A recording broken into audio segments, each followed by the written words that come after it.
Hey, what's going on, you guys? It's Monday, and as always, it's movie time. Yeah, this is a trip one. Yeah, so made for TV. This movie, I think it was you, Phantom, that recommended this one, because I have a soft spot for 70s and 80s made-for-TV horror movies, and I had never seen this one or even heard of this one. I feel like it's kind of obscure. I don't know if it ever got a VHS release or DVD. It might have a Blu-ray now, but I'm not entirely sure.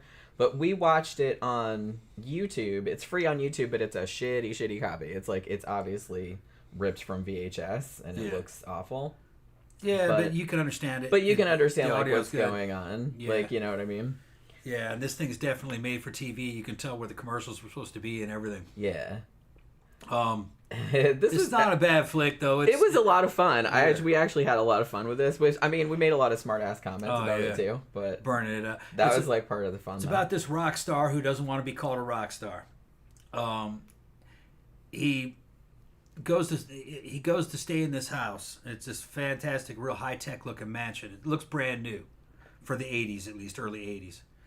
It's kind of unique. It's all glass and wood. And he brings his private nurse with him that he met at the hospital, and she's the same actress that played Jenny in Beverly Hills Cop, the girl that was working. And the reason that Phantom recommended this movie specifically, was because she was in 10 to Midnight, the Charles Bronson movie that we reviewed last Monday. And then he brought that up that she was in this, and she's like one of the main characters in it. So I was like, oh, that sounds kind of interesting, and I had never heard of this, and I like haunted house movies. Biggest role I've seen her in. She's pretty good. She's good. Yeah, I mean, and the thing about it is her and the dude that's in this, Parker Stevenson, he was kind of best known, particularly at this time, for being on the Hardy Boys. Remember that show? Oh yeah. And I think she was on the Hardy Boys too. I don't know if she was on there full time or I don't really remember that show because I didn't really watch it, or if she was just like a guest star or something like on there. But like Parker Stevenson was one of the Hardy Boys. Yeah. So this movie. It's interesting that you compared it to Demon Seed. Yeah, kind of. Because you were not the only person that has done that. I found another very, very funny review of it. I actually copied and pasted the whole thing because I thought it was so funny. And that guy also compared it. He said it was kind of like, had elements of Demon Seed, The Legacy, and Burnt Offerings. Yeah. In the sense that it's about, I mean, spoiler alert, this movie came out in 1981, so calm down. But the house is essentially like a living entity. But you don't really find that out until like later on. Because at first, Tom was thinking it was going to go like a Demon Seed route. It's just because it's all wired up with like technology and it's all solar powered. And it has all these cameras and it's watching you and stuff. And so he was thinking it was like an AI, like a smart house. I thought what it was, it had to have been built by a rich person anyway. This was cutting edge shit for 81.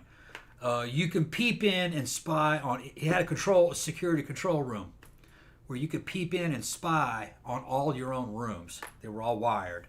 Which, man, you're gonna peep in on your friends and shit in their bedrooms and shit. But you know, it's like ooh, can I watch them on the can? Yeah. Woo-hoo. And it had cameras all around the perimeter. It was solar powered. What else did it? It just had really good lighting. The lighting was underneath all the furniture. It was pretty. Yeah. It was for 81. It was a nice place. I mean, you could still live in it today. It would be cool. It didn't. That house, matter of fact, is in Rancho Santa Fe, California, just like they said it was. Yeah. And that house went on the market in 2016, and I believe it was the highest valued house like in San Diego history or something. Okay, what are we talking about? 20 million? I don't know. It didn't say. It looked huge. It's 8,000 something square feet. It didn't look like a house. It looked more like an early 80s mall. It was like kind of cool, but I don't know if I'd want to live in there. It's not really that cozy. It didn't have a cozy feel to it. But it was like cool to look at. Or a mall or a convention center. It's kind of what it looked like. Yeah, kind of. And it was real well made. Or like a fancy airport lobby. Yeah, and what I thought it was is I thought the guy who built it was maybe in suspended animation down in a secret compartment underneath the place, and that maybe he was controlling the house, you know what I mean, through technology. Like a hose came out and sprayed somebody, and it came out like a snake, but you could kind of explain that. You could say, well, it wasn't a normal hose, it's a robotic hose. You know what I mean? And I thought there was a person maybe who was like in suspended animation who was using their mind to control it. Maybe had terminal illness or something. You know what I mean? So he had to freeze himself until a cure was arrived. And in the meantime, he can run the house. He's conscious. You know, that's what I thought it was. I thought it was going to be something like that. It wasn't, though. It's just a living house. Yeah, pretty much. And I don't think they ever made clear, like, that why the house became sentient. Yeah. Really. Because, I don't know. Okay, so this is what happens in it. Yeah. So, at the beginning, it was so funny. Like I said, we were just, like, riffing this movie the whole time. Because, like I said, it's pretty cheesy, but it's super, super fun. Like, we got a good time with it. And, like, every single scene that started, it's like, we're like, every single scene of this looks like a porno is about to break out. Yeah. For real. And it almost did. It almost did on some. You know what I mean? It made you think it was going to happen. I mean, 1981. Well, it's made for TV, so you knew there wasn't going to be movies or anything. But yeah, like the first scene of the movie is just these two random characters, like teenagers, I guess they're supposed to be, and they climb over the fence to this house, which is abandoned, they say, even though it's obviously in really good condition.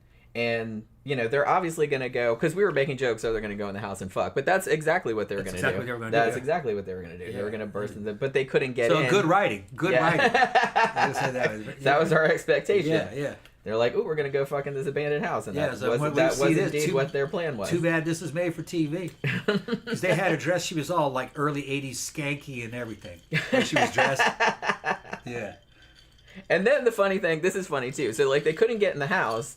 And then they're walking around to the side, and then Tom goes, "Well, this is as good a place as any." And then that's when they just went right down there. I was like, "You called it! You called it!" Yeah. It was just like, it's like I directed this shit myself. I know, it was so funny. So they're like humping on the front lawn, and you see on the inside of the house that there's all these TVs, like, you know, monitors, and you can see if they're not naked or anything. They're just kind of like making out because it's, like I said, made for TV.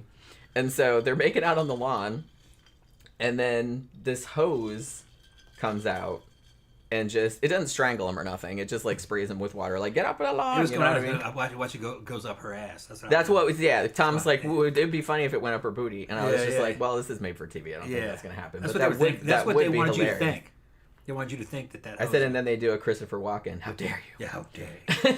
But Christopher Walken, man, he could take a whole like Electrolux vacuum cleaner hose. That thing's like fucking 3 inches diameter. That's pretty impressive. I saw it going on the fucking wall, and he looked at the end of it. How dare you?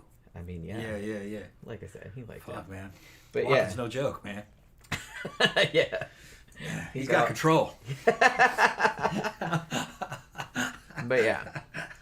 So obviously this cold open here is supposed to show you that there's something, you know, the house is possessed, in case the title didn't clue you in, right? But you don't know what exactly the deal is, because you're like, well, what's the deal with all the monitors? There's like all these cameras that are like moving around by themselves. So like I said, you're kind of thinking it's maybe going to go in a demon seed direction. Like it's an AI. Like I know it was 1981 and they didn't know what a smart house was. Yeah. But there were movies like Demon Seed with like AI and stuff like that. So it wasn't, you know, it wasn't a proposition that if you haven't seen Demon Seed, see Demon Seed. Yeah, we reviewed it a long time ago. That's a great movie. It's about them making a supercomputer based partially on cloned rat brains, and it becomes self-aware. It takes over one of the dudes who helped build it, takes over his house, and his wife was in the house, and there was a robot in there and everything. Doesn't it try to impregnate her? That's the story. Yeah, that's what it's about. It decides it's going to get her pregnant. Yeah, and it does it. That's how smart it was. Yeah, it figured it out. It wasn't a joke. It wasn't a joke. It was absolutely going to get her pregnant, and it had a reason for it. So you got to see it. It's called Demon Seed. Yeah. So I kind of thought this was going to go in that direction too, because they were focusing so much on the cameras, and it was obviously something supernatural or something AI based, because shit was moving around on its own, right? So I was kind of thinking it, but it's not really that. It was kind of low key supernatural. But so then, after the hose incident, we meet, we first meet Parker Stevenson's character. What's his name? Gary? Yeah. Gary. So Gary, the rock star, with his poofy ass hair, I wouldn't even call him a rock star because I mean, the first time you see him, he's just crooning on a TV in the titular possessed house. So you're led to believe there's some kind of connection between the house and him, but you don't really know what it is yet. Now, the music, and I use that term loosely, that he's performing is wretched. It's just terrible, terrible, terrible music. And it's honestly, I was just kind of like, as soon as I heard it, like 2 seconds into the song, I was like, all right, put a sock in it, man, let's not you know what I mean? It's like, yeah. Sebastian's asking if that was a Dean Koontz movie, Demon Seed. Yeah, was that based on the Dean Koontz? Yeah, I think it was novel? Michael Crichton actually did the movie, didn't he? Wasn't that a Michael Crichton film? Yeah, I think so, but I'd have to. Might have been look written by Dean Koontz though. Yeah, I can't. That's really weird Might though, have been around because 72 maybe. Because I always remember 73, there weren't really that many good Dean Koontz adaptations. Yeah. Other than maybe Odd Thomas. I think it was early 70s, wasn't it? Like 72, 73. Maybe later. Maybe it was later. And now I can't remember because it's been such a long time. Yeah, it's a great movie. Yeah. And it's all totally plausible. And it was way ahead of its time. But yeah, so this rock star, this musician, if you want to call him that. I wonder, was that really his voice singing? Because man, wow, it was bad. He didn't write those songs or anything. Like, yeah, I looked the writing up at of the songs were terrible. I don't know who was responsible for that, but they need to be slapped. Yeah.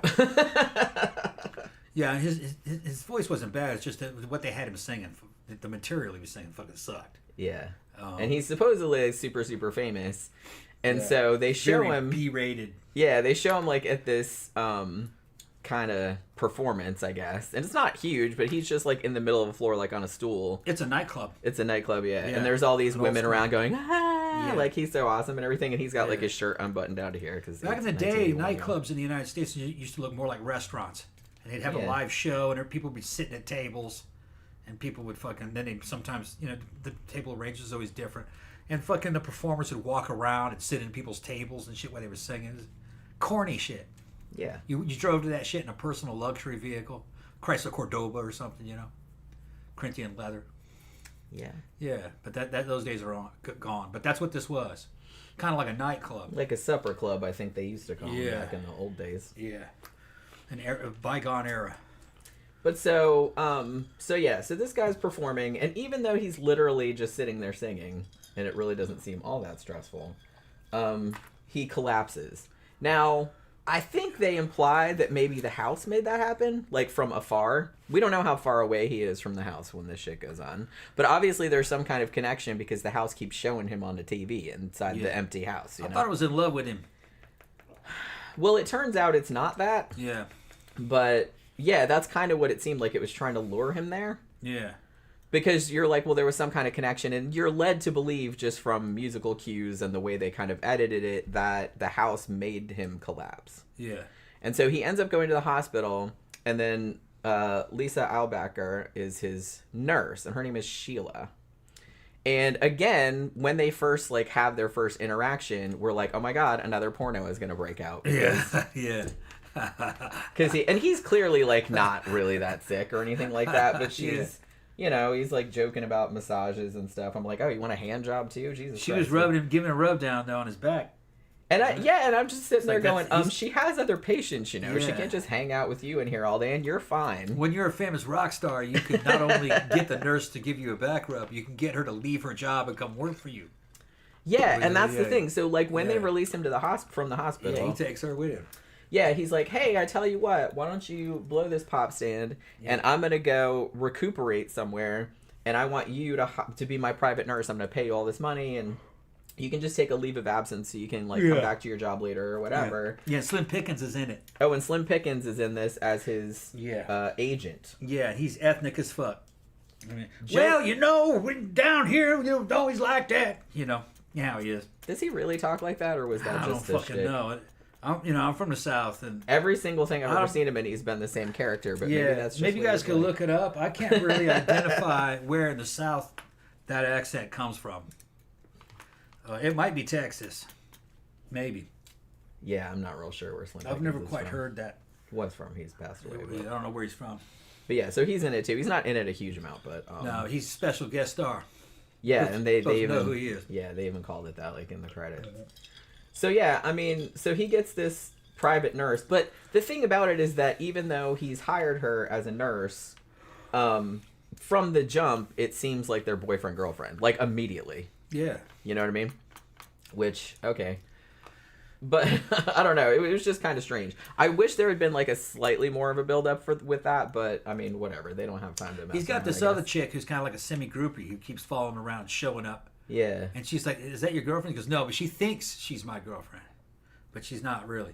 Yeah. And she shows up. She throws her weight around, treats the nurse like she's a hired help. Yeah. Calls her the help. Go get my. Go carry my luggage. Carry my luggage up to your house and shit like that. It's just.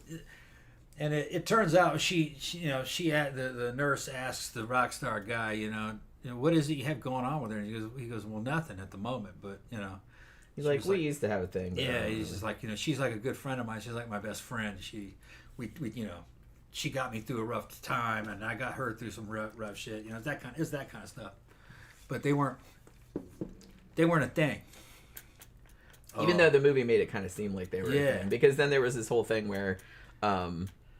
Even though Sheila, the nurse, he starts to macking on her, starts putting the moves on her, right? And she goes, no, it's too soon. And he gets all, blue ball about it. Which was bullshit. And then, yeah, Too soon? That's bullshit. This is 1981.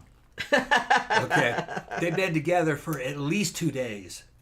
In 81, or at least 5 minutes in the context of the movie. In 81, you got it the fuck on. Especially if you're living in his house now, and it's a huge mansion, and he's a rock star. Shit, you were ready to give that shit up before you even met him. I kind of thought he didn't say anything outright, and he seemed like a gentleman and everything. But I kind of thought the implication was that he was totally expecting that. Of course.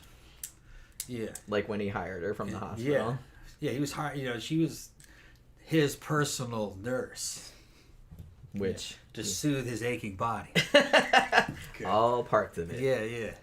Yeah. Like I said, I think the character's name was Jenny in Beverly Hills Cop. Wasn't it? I think so. That's what you keep saying. She worked at the art gallery, and she's pretty young in this. I would say she's probably maybe 23. Wouldn't you say? Probably 22, 23. Yeah, she looks great. They even showed little kid pictures of her. The computer shows it. Yeah. Real pictures of her, as throughout her growing up. It was cool. She was cute. You can see why she got into acting. Yeah. So here's the thing. So she kind of doesn't want to do it, right? Yeah. I guess they wanted to make it seem like, because it's still 1981, so they didn't want to make her seem like a slut. I guess. Yeah. They want to make her seem like she was a good girl. When everyone was a slut. Well, no, I know, but I mean, in the context of the movie, they wanted to make her seem like, oh, she's a good girl. She doesn't put innocent, out right away or anything. Yes, she's very above table. So even though she says no, and he's not abusive about it or anything, but he's clearly pretty disappointed. But then the next day, I think, this sort of ex-girlfriend / friend Tanya shows up. Yeah. Who very much kind of treats him like a boyfriend. She's always kind of smooching on him. And like I said, she's kind of treats the nurse like the help. Hey, carry my luggage in. And she even calls her the help, to her face and shit like that. So she's just kind of cunty. And so she kind of stays over for a while. And the nurse gets jealous, even though, she had blown him off and didn't want. She didn't really blow him off. I guess she was just thought he was moving too fast, maybe. But so, because she is jealous of this woman being there, the house apparently takes it upon itself to lock Tanya, the hussy, in the shower. Yeah. And then blood starts coming out, and the shower starts filling up with blood. Yeah. So she fucking loses it. They just show her crumpling to the floor because she can't get out. Which I don't understand that, man. That's fucking thin, fucking. Yeah, I mean, can you just punch it out? Punch that shit right out. Yeah. I kind of feel like in horror movies, up until fairly recently, girls were too weak to break a plastic door. They would just stand, because you see this a lot in Giallo films. Yeah. And I guess it's kind of a trope, but it's the killer with the gloves and everything will break into the house, and the woman will literally just stand there against the wall, screaming, Yeah. and like he'll come all the way across. I'm like, run, or get a weapon or something. Don't just stand there and let him. He's like, hey, I'm just gonna walk 20 feet across the fucking room, and you're just gonna stand there screaming. Then he just kills her. Yeah, so she can't fight her way out of this fucking flimsy shower stall. It's like the one we had at our old place. That wanted to fall apart on its own. She could. Yeah, I mean, you could just go pap and just like bust it out. Yeah, honestly. I mean, there were supernatural powers involved. I think that was the implication. But she that slumps like, down on the floor under all this blood, and then they go to a commercial. And then you don't even see her. You just all you know is that she left. Yeah, they don't show her after that. And the girl was like, "What was she talking about? That there was blood in the shower?" He goes, "I don't know. It's all those pills she's taking, probably." Yeah, because she was clearly implied to be like she was a on druggie. drugs and shit, right? So that's how they got rid of her. But what we didn't mention, because Phantom just reminded me, is that even prior to this, I think even the first night that the nurse is in the house, she hears a voice calling Margaret. That's right. I forgot about that. Like a ghosty voice. Yeah. And she's like walking around the house going, what the fuck is that? And like, and Gary doesn't hear it, but she hears it. And then like when she's out in the street, like walking around, this bag lady, who's played by Joan Bennett, who was in Suspiria, she comes up and also calls her Margaret.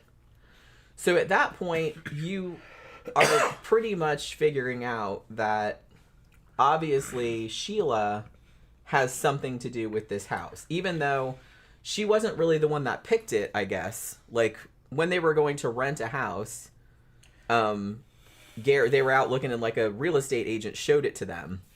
And Gary was like, ooh, I'm going to, like, at first he was just going to rent it, but he's like, no, I'm going to buy it. You know what I mean?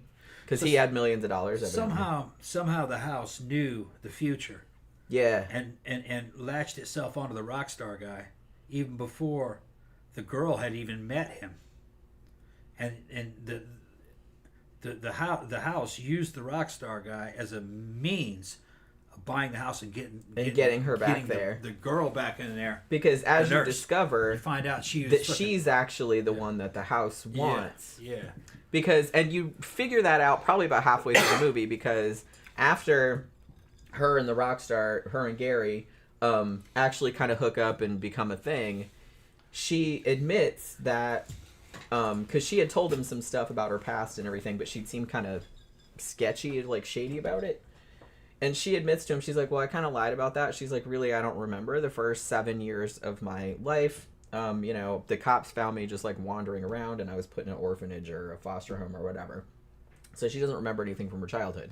So at this point, you're pretty, it's pretty obvious that, whatever happened with this house, or that this is the house that she came from, and hence why she doesn't remember it, because it seems as it goes along, every time somebody upsets her or tries to tell her information about the house or about the past, like the house will fuck them up. Like, for example, she goes to the library and she asks the lady that works at the library about the history of the house. And the librarian's like, oh yeah, that house is kind of well known. Like some bad shit happened there, like some deaths or something. She didn't really know that much about it. She's like, I'll tell you what, like I'll pull some newspapers and I'll send some articles over to you and stuff if you're interested. And she said, okay. So the librarian calls later on. Here's the funny thing. So Sheila and Gary have just fucked finally. And I was assuming the way they had it, because they were just laying in bed sleeping. And so I was assuming it was like the middle of the night, like 2 a.m. or something. And the phone rings and it's the librarian. Yeah. And she says, oh, I've got all those articles. I can drop them by your house on my way home from work. Yeah. And I was like, isn't it 2 a.m. though? I guess not. Maybe they went to bed like really early. Yeah. Because Sheila said, oh, I can come by tomorrow and get it. But she's like, oh, no, I'm going home and you're on my way and I'll just drop it by. And so what happens to the librarian, though, sadly, is that she's driving up to the house and there's this big gate, like an electronic gate. And she's driving her car through it and the gate closes on the car, like by itself. Yeah, it does it real fast. And it does like real fast, like that, and like traps the car and then starts squishing it. Yeah. And it starts squishing, and then it catches on fire, and the car like blows up. Yeah. So obviously kills the librarian and destroys all the information that she was bringing about the history of the house. Which you never find. You never really find out. They find out a different way. Well, what happens is the bag lady, because Sheila keeps wondering, why do I keep hearing this ghost voice calling me Margaret? Why is this bag lady who I never saw before in my life calling me Margaret, like just randomly in the street? And so she asks who the bag lady is, and they say, well, I mean, she's not homeless. She has like a shack that she lives in with a cat. Yeah. And so she finds out where the shack is, and she goes there and like leaves a note for the lady. So the lady does later come to the house, to like explain to her what it is. And they don't go super into it, but it's the long and short of it is that Sheila's dad was the guy that built the house. And then I guess the house, for some reason, like came to life somehow. And it was in love with Sheila. Like it loved Sheila. So anytime that anybody tried to fuck with her, or any time, like her parents were going to move, were going to take her away. So the house killed them. Yeah. And I guess that was when Sheila was found wandering the street or whatever, and they didn't know who she was, like when she was 7 years old. So I'm not real sure. I don't really think they explained like why the house particularly came to life. Yeah. Or why it wanted her back. Yeah, why it wanted her back after all that time. But yeah, so that was, and then like the bag lady actually tells her all this information, but then the house kills her, and I'm like, well, it's kind of late now. She already knows all this stuff. But she like the pool. There's a really actually in the house, and like I said, this is a real house that they shot this in. So the pool is indoor pool, and the bag lady like falls into it, and then the temperature of the water heats up to, and I'm like, why on earth would you need a thermostat for your swimming pool that makes the water boiling hot? I don't understand like why you would need that. That's just some more bullshit that they had. It went up to boil. Yeah, the knob did. Yeah, that happens in a. I mean, that just seems like an accident waiting to happen. You know what I mean? Well, first of all, that would take a hell of a lot of energy. Yeah. To make that entire pool boil. Oh, that's right. I had forgotten about that detail. Phantom said the bag lady was Sheila's nurse. That's right. I think you might have missed that part because I think you dozed off for a second. Yeah. But yeah, dozed off for a few minutes. Yeah, she was like toward the end. Like, well, you missed the very end. Yeah. Because I think you fell asleep. I was like, what happened? Yeah, what happened? I think you fell asleep like for the last 5 or 10 minutes or something. Yeah, that's what I was thinking. CB said the boiling water happened in Halloween too. That's another, because I was thinking like that's happened in more than one movie, and that's the one I was thinking of. Where it's just like, why on earth would you even have that setting? Like, why would the water ever need to go that hot? In the Legacy, you jumped in the water, and all of a sudden the surface of the water became solid, and you couldn't get back out. You drowned. Yeah, see, that was great. That was a good one. Yeah. But see, that's like supernatural. That's like it was warlocks. The warlock did that too. Yeah, they're like witches and shit. Yeah. But yeah, so I can kind of see where the comparisons came from. Not only to Demon Seed, it seems more like Demon Seed at the beginning. Yeah. Because it seems like they're trying to push into the like the technological aspect of it. Yeah. But then like as it goes on, it seems more like House's living entity kind of situation. Yeah. And then it also has like a supernatural. Because like, well, I don't know. Like, was her dad magical in some way or something? I don't think they said. No. The movie was kind of on par with something like The Legacy. If you guys haven't seen that one, Legacy's better though, of course. And what's the other one that this is kind of like? There's another one I was just thinking of. I think you said it before. Well, Burnt Offerings. Burnt Offerings. Well, yeah, I said that at the beginning. Like, I Burnt said Offerings is a lot better. Well, Burnt Offerings is actually one of my favorite haunted house movies of all time. But this is made for TV, and it actually looks pretty good for made for TV. And the writing's okay, you know. The worst part of it was sitting through the singing. And there was kind of a lot of singing. It's almost like it's too much of it, yeah. Too much singing. Yeah, that's the thing, like, because you have, like, because he's on the TV at the beginning, and he sings almost a whole song there.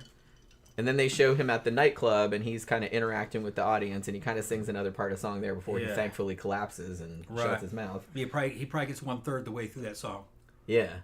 And then later on, when his not quite girlfriend, Tanya, comes over, she's very enthusiastically like, hey, play me your new songs and stuff like that. So he's like playing a whole bunch of songs. Like, you don't hear the whole ones, but... Somebody's nephew must have been a songwriter. We're going to make you famous. Get your name in lights. I mean, but it was pretty bad. Yeah, it's pretty cringe. You would think that they'd have enough money to just hire somebody from a studio to write them a good song. Maybe that's probably all they did. But that might be his. But I mean, for a made-for-TV movie, they're probably just like, I don't know, just shit out some bullshit. Yeah, it's like, it doesn't matter. Probably what it was. But I mean, if they were gonna put that much music in it, I mean, they should have made it a little bit better. What I would have done is I would have fucking like hired a real songwriter. But they probably want a lot of money. Well, yeah, that's what I'm saying. It's like the budget for this was probably not that high. So it's just kind of like, well, I don't know, just have your 10-year-old nephew write us some songs. You know what I mean?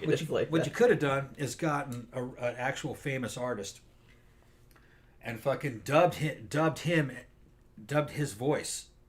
So the actor is lip syncing the real singer's voice, and then giving that dude credit.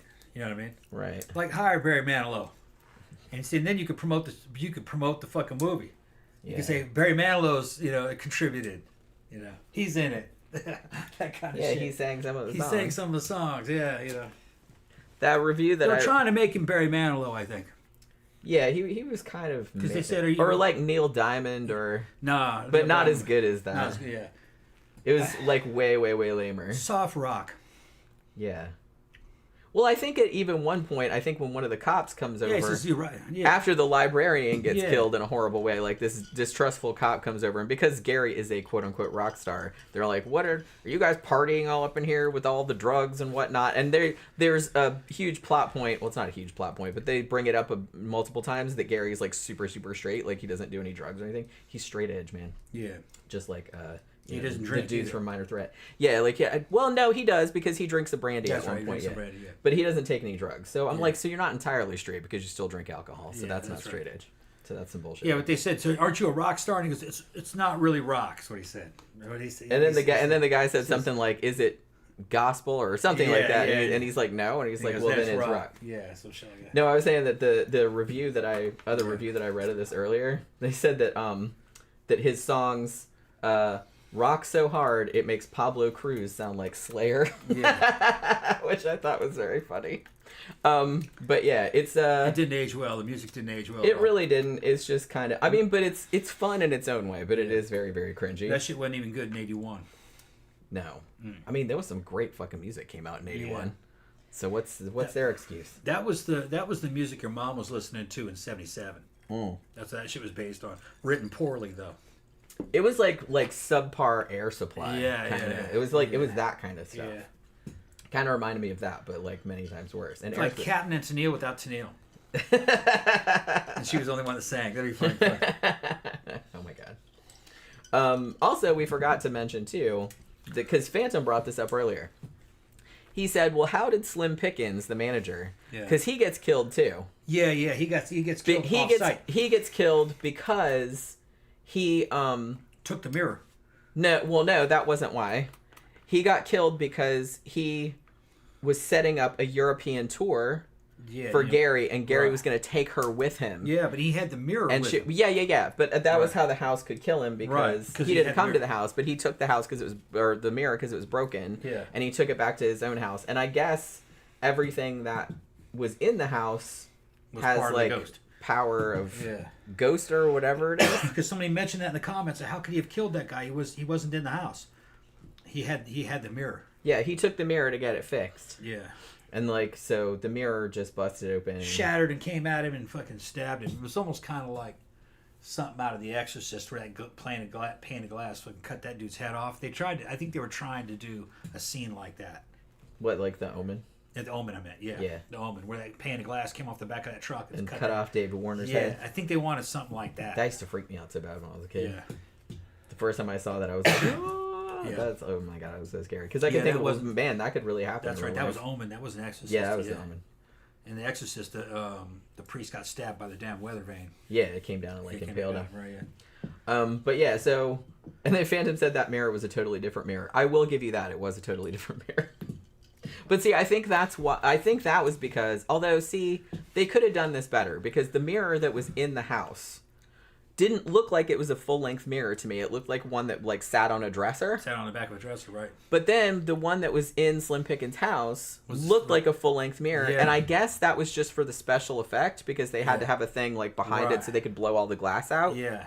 They thought you would. I guess they thought you had forgotten that. What it looked like, even though you just saw it like literally 2 scenes before. Yeah. But yeah, it was a different mirror. Like it was a full-length mirror, and the one in the house was absolutely not that. And it broke. Yeah, because they showed it when it broke. Like the house got mad when Tanya was there, and it was like, and like part of it broke, like just on the side.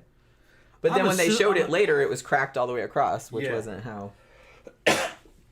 I'm assuming it was the same mirror.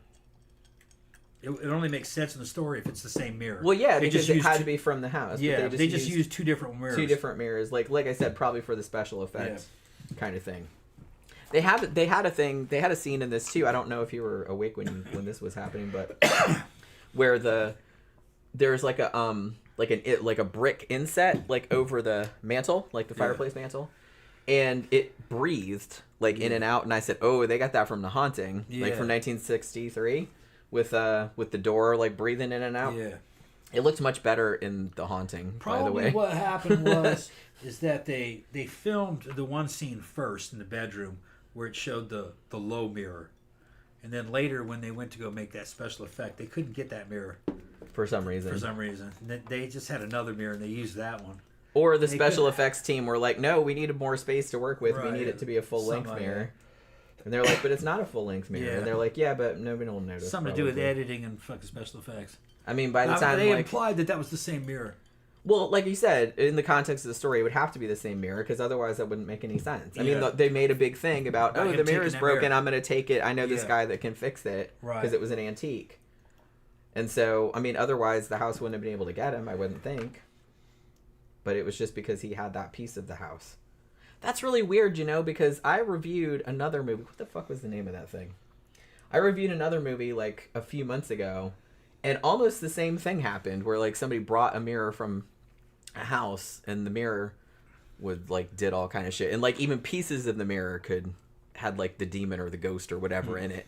And so it could have powers, you know what I mean? Yeah. So it kind of reminded me of that, and I can't remember the name of it. Like I just reviewed it probably a few months ago, but I can't remember the name of it now. It was like a really weird fucking movie. It might have been The Boogeyman. Yeah, that's what it was. It was The Boogeyman from the 80s. So actually that might have come out after this, now that I'm thinking about it. But yeah, so so like I said, you find out, and at the end, which you missed, basically the house kills the bag lady. And then Sheila's like, well, now she knows that, the house doesn't want her to leave, and it's killing everyone that is making her sad or making her leave the house. And so she wakes up Gary and says, we got to get the fuck out of here. And the house, like, locks down, like, it won't let them out. And then, like, it makes it super cold in there, and then it makes it super hot in there. And, so I guess it's just going to try to kill him. Because I think they imply that if she's, like, it'll kill her if it can't get her to stay there. You know what I mean? Like, it would rather her be dead than leave. So, eventually what happens is that Gary he actually starts a fire in the laundry room to burn through. There's, like, a wooden door that, like, goes out to the carport or whatever. And he actually burns through it, and then they, like, get like all these towels and shit wet and put them over and so it's like crash through the burning door, so they get out that way.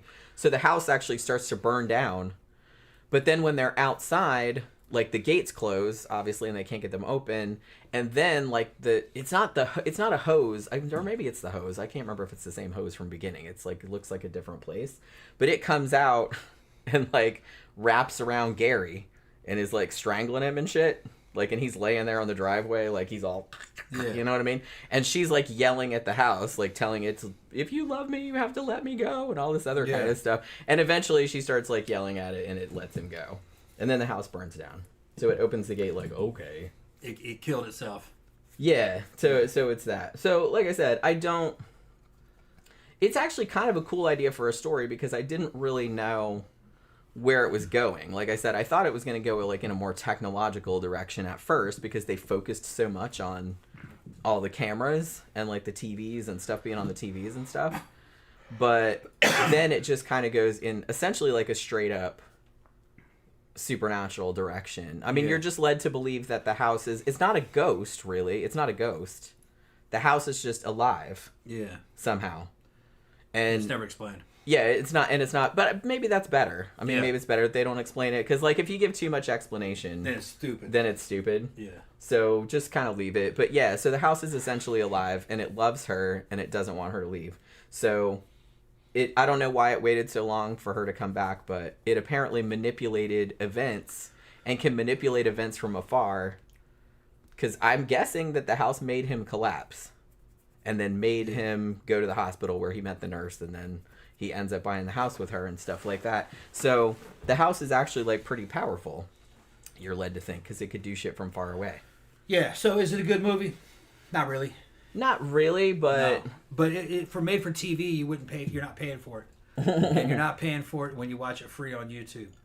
It's just another one that's like this. It had some problems. I would have really cut most of the music out of it. Yeah, it didn't need that. You didn't even hear. You did not need to hear that dude's material at all. You just had to know he was some kind of musician or rock star. That'd be fine. There wasn't quite enough characters in it because there wasn't enough. Not enough people got killed. If there was more characters, you'd have seen more people get killed. If it was R-rated, and you know what I mean, for something for the movies, the kills could have been more on par with what was happening at the time, which would have been Omen, Exorcist, around there. You know, actually, you don't see too many people get killed in The Exorcist though, but there was some special effects and stuff. It was an okay story with kind of okay production. It's just in the middle. Yeah. I mean, I've seen like way worse TV there's movies, much worse, that's for sure. Yeah. And at least it was kind of original. Yeah. And I didn't really know where it was going. You know what I mean? I really only recommend it if you like ghost type movies and haunted house. Well, and made for TV type stuff, which I do. I really, for some reason, there's something really appealing about them to me. It's hard to beat Salem's Lot though. Made for TV Salem's Lot. Well, yeah. I mean, there have been some great fucking made for TV movies, like Salem's Lot, Duel. Yeah, Duel was great. Actually, Steven Spielberg made another one called Something Evil, which was pretty good. Yeah. I think that was either right before or right after Duel. I can't remember. Gargoyles was interesting. Gargoyles was pretty good. Yeah. Bad Ronald was pretty good. Yeah. There have been a lot of good ones. What was that one when someone calls? What the fuck was the name of that? When a Stranger Calls? No, it wasn't. That was a regular. That was a movie. When Simon called, it was a kid's name, like a boy's name. And I don't remember if I reviewed that or not, but that was a pretty good one too. I did review Bad Ronald, and we did the one that we just mentioned before. The Salem's Lot. What did we just say? The Demon Seed? No, the other made-for-TV movie, Gargoyles. Yeah. We reviewed Gargoyles too. So the guy that directed this, I was kind of curious, so I looked up his Wikipedia. He was mostly known for directing TV, obviously. Like, he did a lot of TV episodes, like the Rockford Files and shit. He did do some movies, none of which I'd ever heard of. However, he did do one. He directed a movie in 1978 called Ski Lift to Death. Okay. And I think I might have to see that now. that sounds like a disaster flick. It does, and I kind of want to see it. I mean, if you don't want to see a movie called Ski Lift to Death, I don't know what's wrong with you. Because it's just like so on the nose. How can you not want to see that? I mean, it's just, I don't know what it is about that title that's just, man, I gotta fucking see Ski Lift to Death. Or it could be a haunted ski lift. It could be a lot of things. Yeah. Camp Guy says that The Stand was good. Yeah. That was a series, though. That wasn't a made-for-TV movie. Like, well, a miniseries. It was a miniseries, yeah. And that was pretty good. But it was Somebody also sent me a copy on the Blu-ray remastered edition. I think it was Blu-ray. Yeah. And it's a lot better than the TV VHS version that you can find for free online, or like on YouTube. You want to get the Blu-rays, or it's either Blu-ray or CD. It might just be CD. DVD, you mean? Or DVD, I mean, yeah. But it's remastered. It looks really good. And I did a review not too long ago. I kind of went on a little thing where I was reviewing some Stephen King miniseries And I did. This was over on Scare Salon, and I did Storm of the Century, and I did Rose Red. So both of those were really good, actually, much better than that Shining. Now, when Stephen King, Salem's Lot, when that was on television, I remember when it was on television, but I'm seeming to think that was a 2-night event, wasn't it? Yeah, I think it was over 2 nights. Yeah. So technically it's a miniseries. It was just like a miniseries. Yeah. Yeah, but I mean, like, it's too long to show it because it's really long. I seem to remember that it was 2 nights. I think it was over 2 nights. Yeah. Because isn't it like 4 hours long? It's pretty long. Yeah. Phantom said there's a Smart House horror film that recently came out. I forget what it's called. I think that Asian guy from Harold and Kumar is in it. Yeah, I think it's called Afraid. I saw the preview for it a couple of times. That might be okay, but it kind of... Is it Blumhouse? It kind of looks like a Blumhouse thing. Yeah, like we saw the preview for it when we went to see Maxine. So, and I don't know why I remembered that was called... Yeah, Afraid, that's what it's called. But yeah, I mean, I kind of feel like now there's so many movies now about like smart houses and AI like going horribly wrong, just like they did with Megan, like with the AI. What's so funny is that everything. fucking people were laughing at Disney how much money they'd spent on an episode of something like that fucking Space Witch movie that they had. And they were saying that Megan was fucking made for like half the cost of a fucking Star Wars television episode on Disney Plus and made a shit ton of money. That's how good. That's how good a decent movie can be. They don't really cost that much to make. Well, especially horror movies. If you know how to make it, yeah. If you know how to make the movie, it can come in with a pretty small budget and make a shit ton of money. I enjoyed Megan. I thought that was it was fun, perfectly enjoyable movie. You know, it was like wow, all right, yeah. Yeah, it was just like a fun, entertaining horror movie. And they actually sell that doll as an action figure, life size. Yeah, it's about $1,000, I think, but and collectors bought it. Yeah, well, see, fully articulated and everything. See, that's what I always say about horror, and that's why a lot of people, like not only actors but also people behind the scenes, crew and stuff like that. That's why a ton of people get their start in horror movies, because horror movies. One, you can make a good one for not that much money, and you might get a huge return on it if it's decent enough. Two, you don't really need big name actors in a horror movie. If it's a good premise and there's like gore or whatever, like horror fans will go see it. They don't give a shit if there's stars in it or not. So it's like you don't really need anybody famous. You just need like a good story and some scary shit. You know what I mean? And people will go see it. And you can potentially make there's a lot of shitty ones too, obviously, just like everything else. But I think the potential, especially if you don't have a lot of money to work with, the potential for making something that is very lucrative, it's much easier with a horror film because there's like a lower, buy-in point, but like I said, there's a huge audience out there for it who will pretty much, horror fans like me, I'll watch pretty much fucking anything as long as it sounds kind of good. Yeah. I don't give a shit who's in it. I don't really give, you know what I mean? I don't care how much money it costs to make. It's like, if it sounds good, I'm gonna watch it. And I think most horror fans are like the same way. So I'm not gonna say we're not discerning, because everybody, you want to see good shit. But also, I think we're a lot more forgiving of bad shit, because there's something kind of fun about some bad shit too. Because like if there's a horror movie that's like really really bad, then it kind of goes around and becomes good again, because it's just ridiculous. But this movie here, I'm actually glad that you recommended it, Phantom, because like I said, I really like TV movies. I love haunted house kind of movies, even though this is kind of not really a haunted house, but like I said, more of like a house as living entity thing, more like Burnt Offerings kind of thing, which is kind of similar. But it wasn't great, but there's just something about it that I found really fun and like really entertaining. And I really liked Lisa Albacher in it. She was like really good. The pacing of the story is kind of like retro and kind of comforting. You remember when movies went along at that pace. Yeah. So there was kind of a nostalgia to it, even though I had never seen it before. Yeah. You get kind of a nostalgia feel. Well, you're nostalgic for that era because you remember when people had hair like that, and when everything looked like that, and people's houses looked like that, like the furniture and stuff. Yeah. But yeah. And the thinking of the time. Yeah. Yeah. But I don't know. I just thought it was like a cool premise. It's one you don't see much. I kind of do like. I think I brought this up when I was talking about one haunted house. I might have been talking about Burnt Offerings, or I might have been talking about another one, where I was talking about the hungry house trope, which you see in Burnt Offerings. You also see that in The Haunting of Hill House, the original Shirley Jackson novel. That was also kind of the same thing, where it wasn't necessarily ghosts. It's just the kind of the house was alive, or was kind of like feeding off the energies of the living people inside. I guess the hotel in The Shining is kind of like that as well, even though it had ghosts, but I think they were just like manifestations of the evil that was in it, like not necessarily ghosts in the traditional sense.